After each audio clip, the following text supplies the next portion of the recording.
I get to do this in the comforts of my own home, and I don't have to stare face to face with Mark Berman. This is it. I mean, if anything has come from this crisis, I have dinner every night with my beautiful wife and my children. We watch a movie from time to time, and now this, I don't have to that grilling that I typically get from Berman. I'm spared from all that. Life is let's great. Start now, then. This is unbelievable. Hope everybody's well.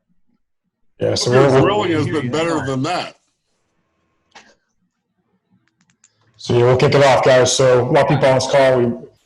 We might not be able to get everyone get one question, but we have an order that we'll go through. So Mark, if you want to kick us off, and we'll get going. Good morning. Good morning.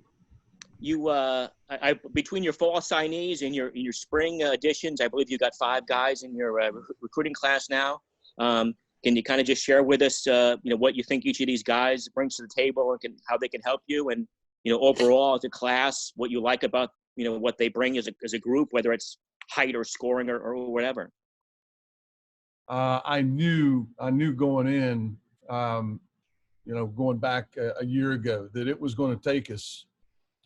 It was going to take us a bit to get the roster balanced and where we want it. We're not there completely, but I do feel a lot better. In a number of areas, we'll be deeper a year from now. We will be bigger and stronger.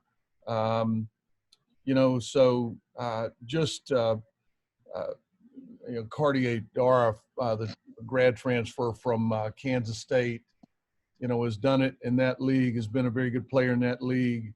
Felt good about Cordell Pemsel. Fran McCaffrey's a good friend from our days back in the Southern Conference together. And, he was in a situation, he got stuck behind a couple of good players. The kid averaged 8 and 5 as a freshman. Battled through some injuries, but he'll help us along the front line. Joe Bamasil from Richmond, another, as I refer to him, a runaway shooter, a kid that can just fly off of a screen and catch it and elevate and get the thing to basket. I really like Darius Maddox from he was at Oak Hill this past year. Score, some length, long, young man on the perimeter. And help me out. We have one more.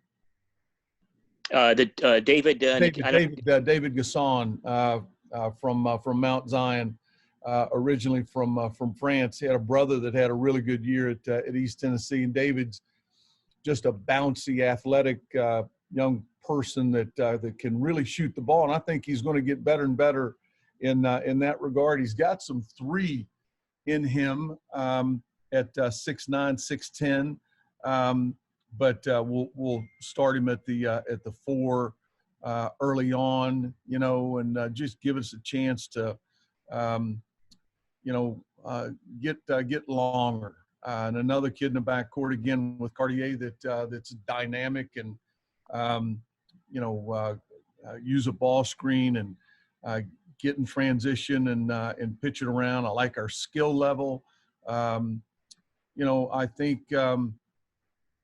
we've made our team better as we look ahead to 2021. And just to clarify, my math, I believe you've got 14 guys for 13 scholarships next season. Does that mean? Mark, there's movement afoot here that I'm not ready to share with you yet. That will be coming out in the near future. Thank you. Just an unfortunate deal that you'll hear more about in the next couple of weeks, I would assume. Thank you. And David Teal, you're next. Mike. Dave. First of all, we haven't seen you since your dad passed, so condolences, sir. Thank you very much, Dave. I was curious in light of the pandemic and all the belt tightening that athletic departments are going to have to do. is that in any way impacting your non-conference scheduling for the upcoming season, specifically your ability to bring teams in for the so-called bye games? To this point, no. I haven't heard anything of the sort. Now, I talked to colleagues, in it, and we're hearing things like that, in other places. We have not heard that at Virginia Tech. Now, Dave, if that is, I get that call from Mr. Babcock, that's where we're headed. These are difficult times, and all of us. You are a part of this place, and you're going to do your part to make the necessary changes to help. And if whatever is asked of me, I am on board. But to this point, have not heard a word about it. So is most of your non-conference scheduling done? Yes, it's done. It's over. Okay.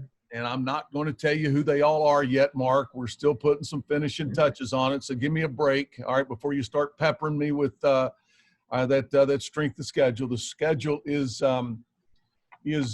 better. Dave, that's a consequence of this crisis. Everybody's at home. You can get people on the phone. So most years you're finishing your schedule in July, early August. We put that thing to bed a couple of weeks ago. We still have a couple of contracts out, but we don't anticipate any issues in that regard. So we're done. Never ever in my career have I finished a schedule in April, and I got to be honest with you. I feel great about that. Thank you. Thank you. Hope Tiny. Dave, I hope Tiny Thank feels you. well. She is.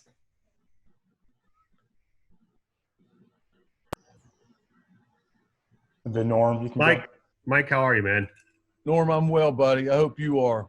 Doing well. Also, condolences on the loss of your father as well. Thank you very much. Couple things. You ran down sort of your roster and what it looks like as far as the incoming guys are concerned.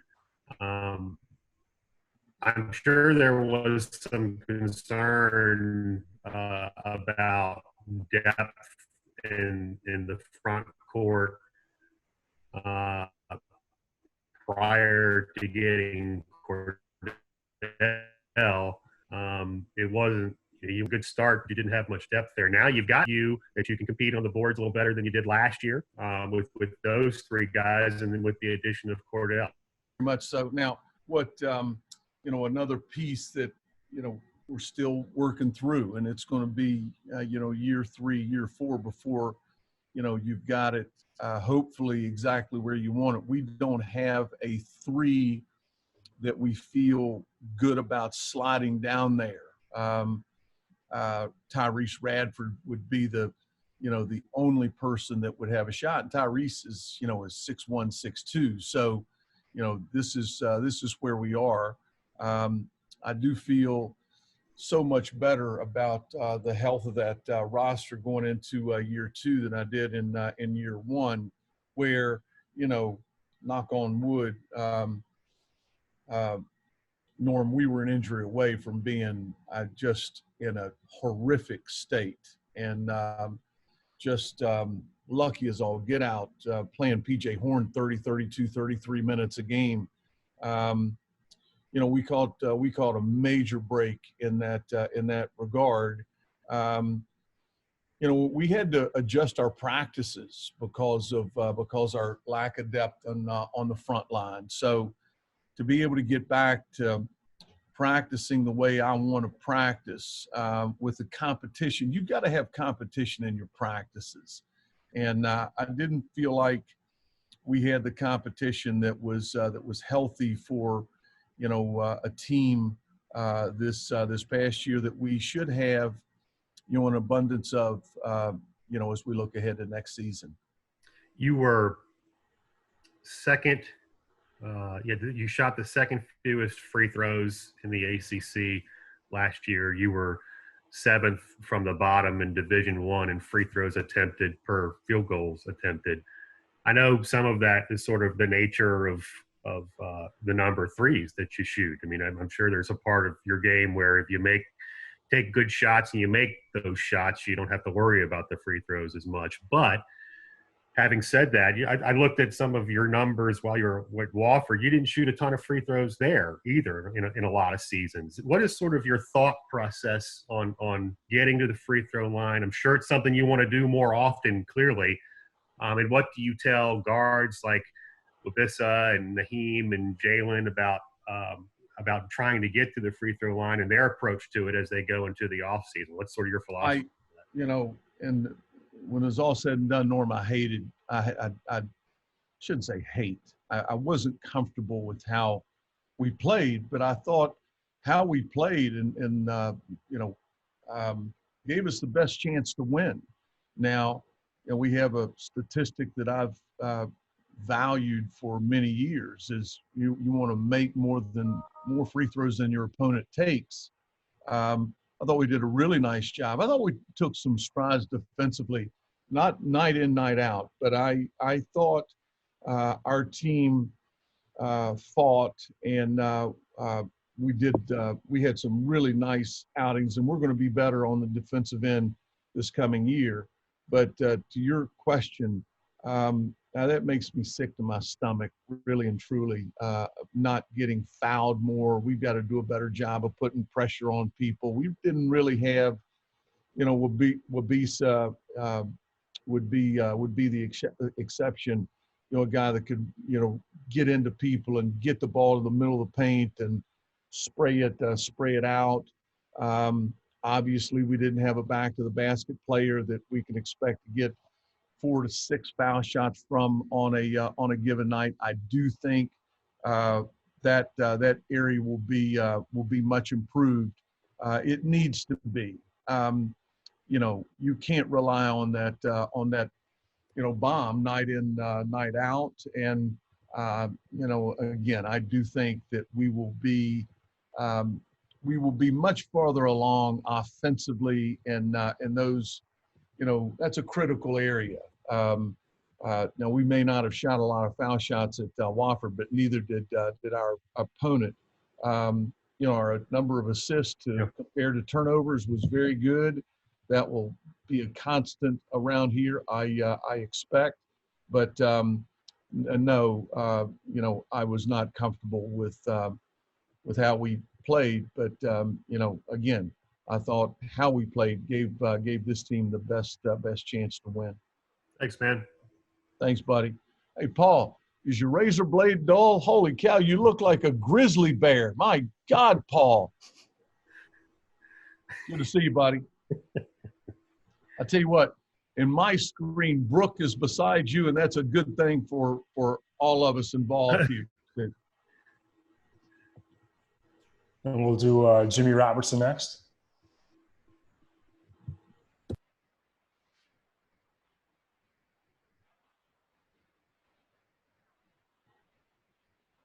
Jim, you got something? Jim, unmute you. There you go. I was just going to ask, how much is Keve going to help you guys going forward? A lot. Now, I can tell you right now, if you're thinking he's going to average 16 points next year in the ACC, you're wrong. He's not that kind of guy. But Jimmy, his toughness and his athleticism, his second jump, he's a really good shot blocker. His work on the glass, and I thought when I brought him here that he would be another piece to the puzzle. He was a piece of the puzzle down there, and he will be the same here. I thought the year off would be, invaluable for him physically, and it has been. He's going to be he'll start from day one. Don't print that. I don't want him to see that. But I love his game, and he was very good for us in practice this past year. Chester Frazier, if I heard him say it once, I heard him say it 50 times, he would make us so much better right now. But, you know, he had a year in the smokehouse, as I refer to it, and he will be better because of that experience. And really excited. I am, Jimmy. I'm really excited about what he'll bring to our roster. Thank you. We'll do Hank next. Big Hank, where are you? There you are. Hank, you're muted. I can't hear you. Can you hear me now? No, I got you now. Sorry about your dad. Thank you, buddy. Thank you. Brutal, man. Awful. Ego is such a thing with kids today. Yeah. And, you know, the whole transfer thing and all that stuff. You know, there's so many programs that have been built on finding diamonds in the rough. And, you know, nowadays, sometimes the diamond in the rough says, hey, I'm better than this. What's it like from a coaching standpoint? You know, because coaches have egos too. When a guy like Lander says, you know what, I can go play higher level ball or whatever like that. And what's that like from a coaching standpoint, not only personally, but with your team? Hank, I don't think there's not a higher level ball than the Atlantic Coast Conference. I agree with that. I've never been. I don't like it, but you know, Hank, it's not turning around anytime soon. It is the new landscape, and we are all you know, in roster management mode. You know, every day. I have not been affected by it. You know, certainly. None of us are immune to it. You know, Hank, all you can do is, you know, treat them well, respectfully. You got to coach them now. And, you know, what an unbelievable environment we have here, world-class education. You know, we've got it all at Virginia Tech. You know, we lost one. That can happen, and you know, you move along and bring somebody else in that you hope and think can help you win games, and that's what we've done. Is there some kind of viewpoint that if it's almost addition by subtraction if somebody is of that frame of mind? No, I wouldn't say that. Yeah, I'll tell you what, you better have a great relationship with your team. You better spend a lot of time in that locker room and, you know, before and after practice on the road. Addition by subtraction, you know, maybe there are instances, you know, like that. I've never felt that way. You know, with kids that I've lost, and I've lost. We've had very, very little attrition through the years, and I don't think that's going to change. But you know, you know, let's see how it plays out. You know, as we move down the line. Thank you, Mike. Thanks, Hank. We'll do David Guzman next. Coach, good morning. Condolences on the passing of your dad. Thank you, David. I realize this question might be above your pay grade, but how do you envision games and practices happening in this era of COVID-19? In your mind, what do you think that might look like? David, I don't think it's above my pay grade because I'm interested, but I don't think any of us know at this point. We don't. We don't. I do know this. You know, this is my 35th year in college athletics. You know, there are much bigger issues than college athletics, obviously, but that old football needs to be being tossed around. You know, come the fall. Is there a different you know, schedule? I don't know, but I hope. I saw a really good article, I think, in the Atlantic from Brown's president this morning. I think to get the bigger, broader issues. I think of schools like Emory and Henry, Radford University. I just pray to goodness that we can get these students back on our campuses in late August, early September, and get the thing up and running again. But again, there are so many issues and so many things to consider. As we deal with this unprecedented crisis. On a related note, has this been easier or harder for you in terms of a recruiting standpoint? No, it's awful. It is. David, it would take great pride in doing the work, and getting out and seeing people and looking people in the eye and talking to parents and talking to high school coaches, having kids on your campus and let them interact with your team and get a real feel for Virginia Tech and the basketball program here. And all of that is out. The thought of bringing someone into your program without visiting is very uncomfortable for me. But that's what we're faced with. That's what we're all faced with right now. If there's a positive, most every kid I talk to is at home because of, the circumstances, and you can get them on the phone. I don't have to text with them. You can actually talk to them. They'll answer the phone. A lot of them answer the phone on the first ring. It's like they're bored out of their minds. That part of it's been a welcome change. But the normal, recruiting way of living has been altered, a great deal, obviously. But all of us as coaches have had to adjust and adapt and hope like crazy we get it right. Thank you, Coach. Take care of yourself. Thanks, David. You too, buddy. We'll do Brooke Leonard next. Hey, Coach. How's it going? Hey, Brooke. Hope you're well. I am. I hope you are too. You kind of touched base on it a little bit about like adjusting your roster. What did the weeks, following the season kind of immediately look like in terms of just getting the puzzle pieces right, players moving out, players coming in, that kind of thing? Well, it was nothing short of bizarre.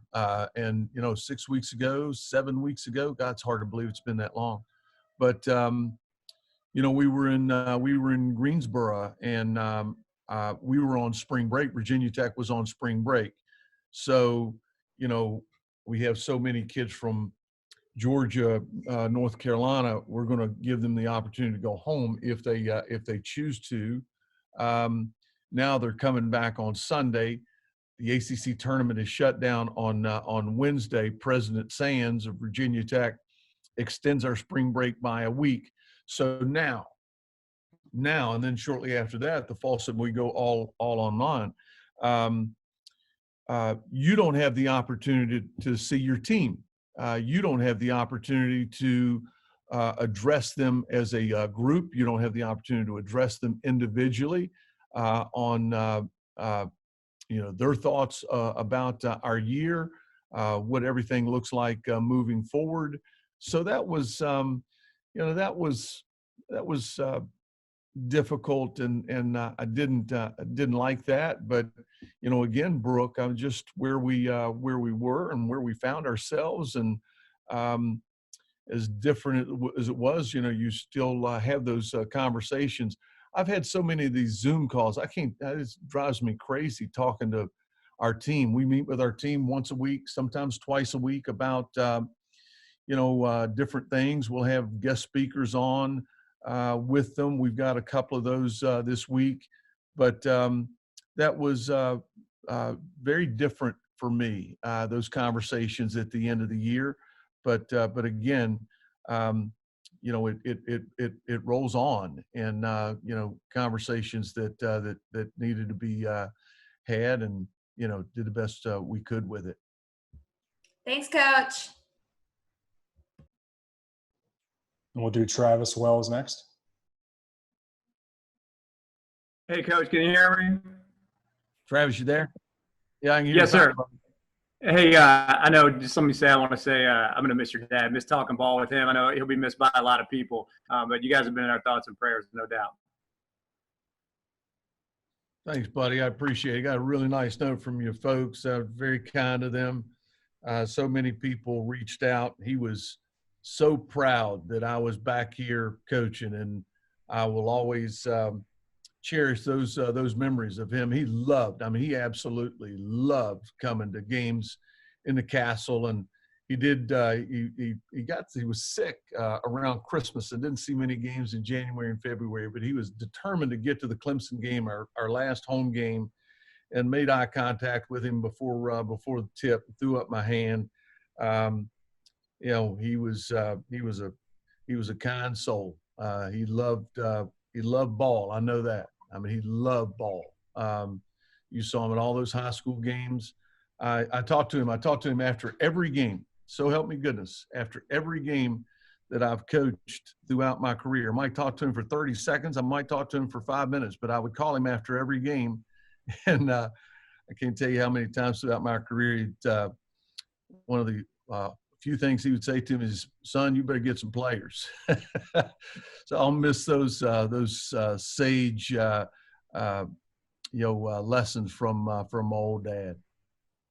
Hey, let me ask you. You alluded to it a little bit with David a minute ago, but with some of these events, these EYBL events and Peace Jam and so forth, just how much different does it look for you guys as a staff? You mentioned calling kids, you're able to do that, but how else are you able to keep tabs on some of these 20, 21, and 22 kids?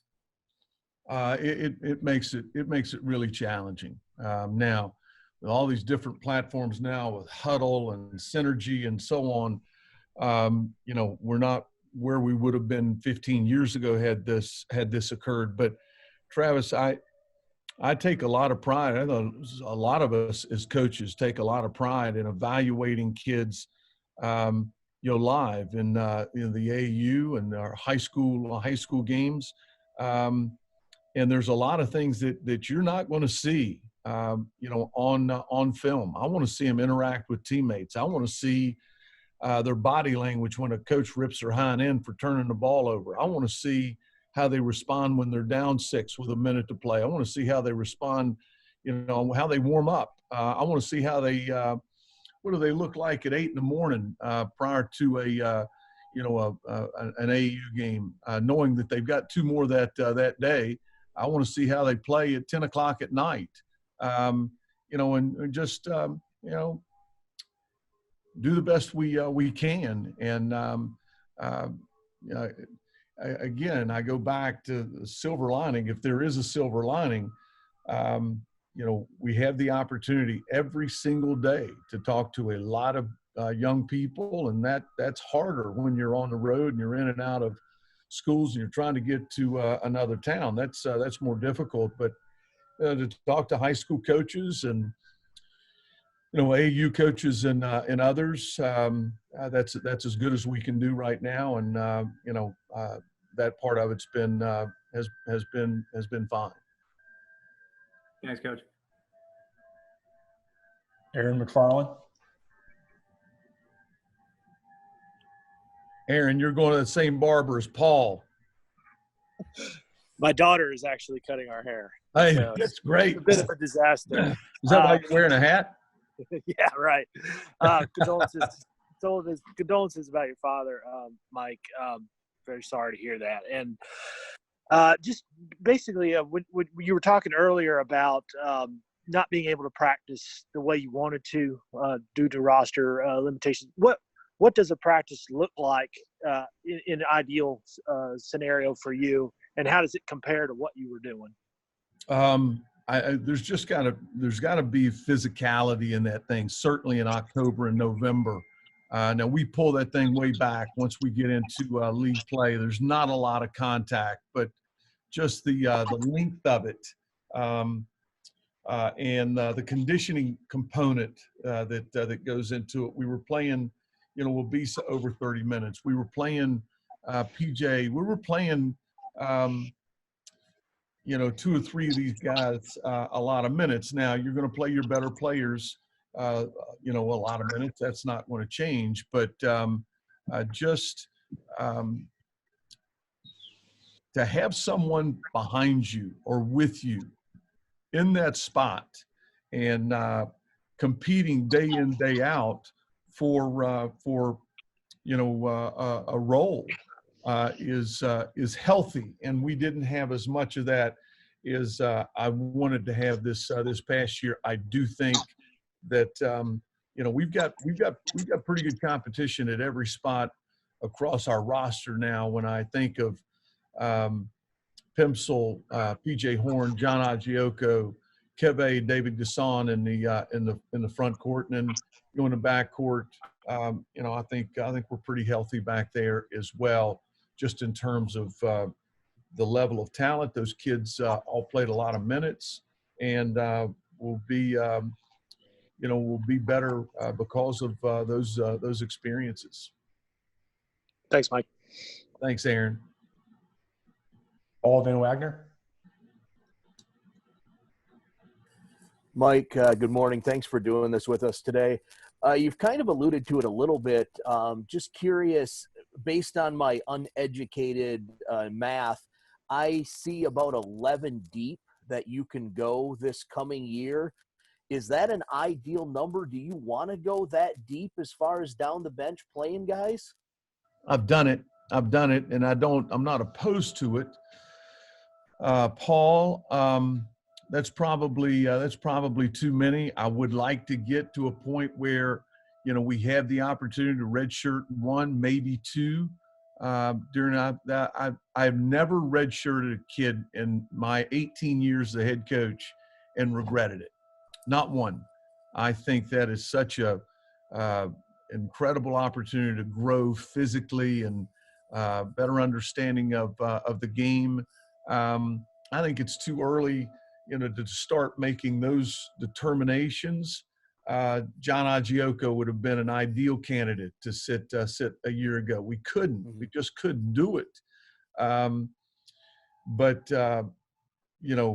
Those things will work themselves out. Are we going to have the ability to play 11? I don't know the answer to that yet. I do think that I like the character on our roster. I like the basketball abilities of the kids on our roster. They're good basketball players and smart basketball players. We think so. We'll have to get further down the road into September, October before I've got a better handle on that sort of thing. And I think you kind of alluded to it a little bit with Dave and his question, but other than OSU, are there any Power 5 schools that you're currently talking to about non-conference scheduling? Well, the Big Ten Challenge will be a part of that this coming year. I think I can tell you this. Mike Boynton was on my staff back in 2007. I think it was 2007. And I love Michael. A good friend, and we're going to play Oklahoma State. I think we're playing them in Oklahoma City, and then the Cowboys will come back to Blacksburg in 21-22. So I'll look forward to that competition. There's some others on there that I think will go a long way in preparing us for league play. I really do. Thanks, Mike. Stay There's healthy. one okay? for you, Berman. Don't you ask me another one now. I'm not giving you another team on conference schedule. A couple more. We'll do David Cunningham. Hey, Coach. Condolences for you and your family about your father. Hope you're well. You mentioned it a little bit. You talking with players, weekly with Zoom calls. How are they handling quarantine, and are they staying in contact with each other? Not very well. I've got a college junior in my house. My sweet daughter, who's a student at Sewanee University of the South.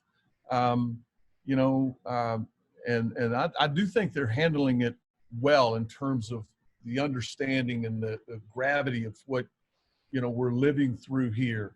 A time that none of us will ever forget. And my daughter, she'll go out to exercise every day. Other than that, she's doing her online work. She's there in the house.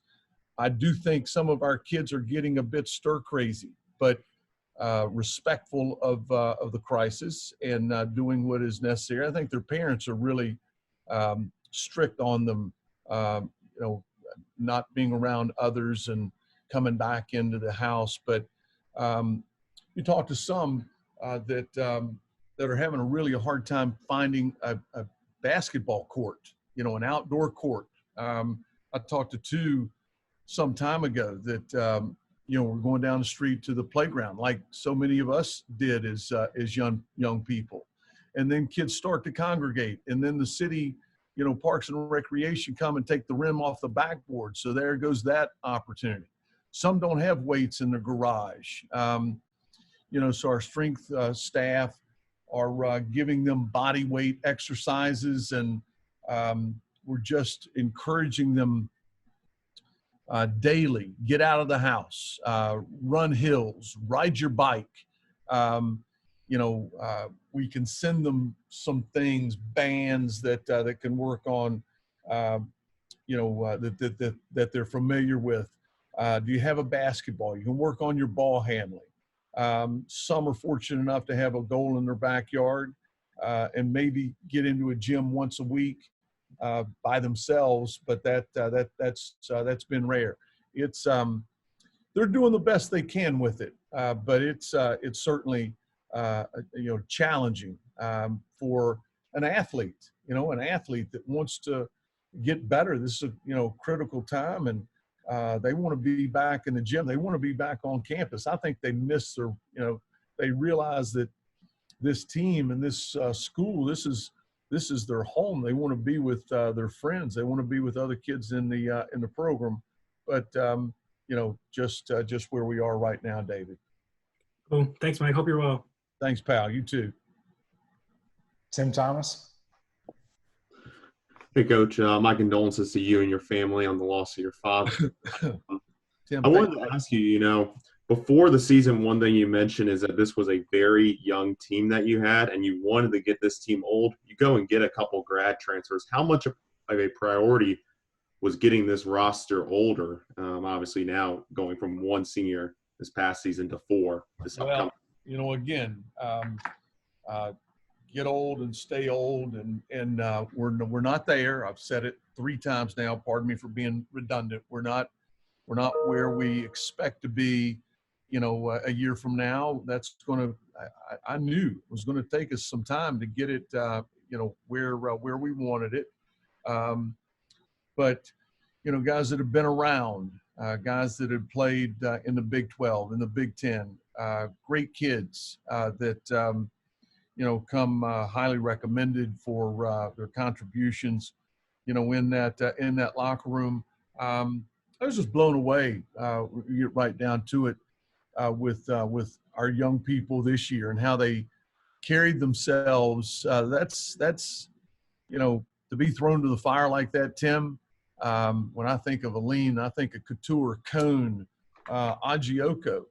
In the Atlantic Coast Conference, that's a job to grow up, as an athlete in January, February, and still, hold the line and have some really good moments. That impressed me. I hope like crazy I never have to go through another one with that many young people. That was challenging, but man, were they fun to coach and work with. And again, as I said earlier, they will be that experience will serve them well, and they'll be much better prepared to move ahead here going into their sophomore year. Thanks, Coach. Berman. Aaron, it's a beautiful cat. Holy cow, it scared the hell out of me there for a second. I didn't know what was going on. Look at that guy. It's awesome. Me again? Yep. Okay. Mike, obviously Landers was your leading scorer this year. And, for better or for worse, he took a lot of shots. How might the offensive approach be any different next season without Landers on the team? I think we will be better able to get the ball in the post. Aaron's point, I think, I forget who asked. We do have to get fouled more. Scoring points, scoring enough to win has never been an issue. With our teams, and I don't think that's going to change next year. I think we've got a number of kids that can put the ball in the basket, and I do think we'll have the opportunity to score in some different ways. I do think we have the opportunity, we'll have the ability to play in transition more. I think we'll be just fine there. I think Cartier averaged 12 a game at Kansas State last year. I have some concerns, Mark. Scoring the ball isn't one of them. To be very honest with you, I think we're going to be fine in that area. So, what are the concerns? Doggone Berman, so typical. We've got to take another step here defensively. We've got to take another step here in terms of our execution. We're going to get bigger and stronger. Some of the things we tried to do, to be frank, we just got knocked out of it because of we're playing so many young ones. That's going to improve markedly a year from now. That would be the couple of short answers. Thank you. Last one, Travis Wells. Hey, Coach, how much self-scouting have you guys done since the end of the year? And kind of piggyback on Mark's question, the guys that you brought in, whether they're freshmen or through the transfer route, they seem to have some playmaking ability, increase the playmaking ability of your team. It's some guys who can create for themselves and for others. A lot of self-scouting, and I've enjoyed that. Some of the games I go back and watch, I have enjoyed a whole lot, but I always do that. And to do it, without being so rushed has been fun. I've thoroughly enjoyed it. We didn't. Let me make sure I get this right, Travis. You need a guy or two guys that when that shot clock starts winding down, you can throw it in the post, or you can clean out a side and let that guy go make a basketball play. And we didn't do that as well as we will a year from now. Playmakers, if you will. Now, I think across the board, they're all going to be better with that. But that did pose some problems. We had to manufacture, quite a bit on last year's team. I do think, again, that this coming year's team will be,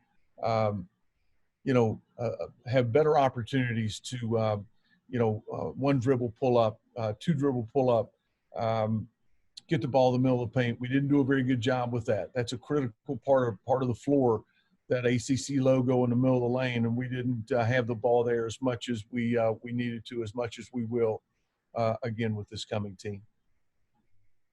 Thanks, Coach. Is that it, guys? Great. Thanks, Coach. Everyone. I wish each of you well. You know how much I admire you. Stay healthy. I look forward to seeing you on the other side when this thing breaks loose. Hopefully soon. Thanks, everybody. Thanks, Mike. Good to see you, man. Thanks, Mike. Stay well. Appreciate it.